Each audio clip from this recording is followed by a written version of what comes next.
a couple things to think about from the deadlift perspective as we go into the strategy of the workout is A, we want to start thinking about, hey, it's only my hip moving as I'm deadlifting.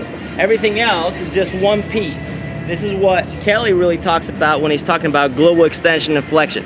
This is my main power generator. I'm gonna let that work. From a gymnastics standpoint, what I want to think about is from my head to my hips, that should be my hollow body position. If I can maintain that hollow body position, I'm guaranteeing two things. A, that I'm gonna be able to get through the reps no problem, and B, that I'm not gonna be collapsed and closing my lungs up. I'm actually gonna have a little bit more room to start breathing and actually be able to get through these 15 minutes of hell. Thank you so much, guys, for programming that. You're gonna screw me up. Second thing, push-ups. When we go into the push-ups, something that's gonna happen is the following. When I'm at the bottom of the push-up and I try to lift my hands up, if you have tight shoulders like I do, you're gonna have a hard time getting the hand off and this nice extension. And what happens immediately is that when I'm at the bottom of that push-up, my elbow, as I lift the hand up, will no longer be on top. So I have to really make sure that my reset, as I take my hands up, goes back under my elbow. Elbow in, hand under the elbow, that's where I can push. I can handle this right now, but every time I just try to lift my hand up, it's gonna get a little hard.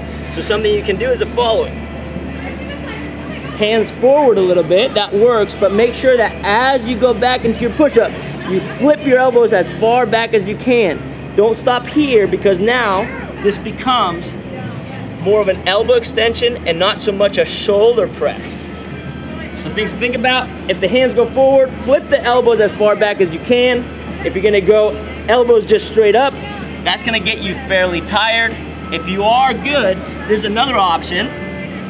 This is what I call the chicken wing, where you go hands out to the side, back in.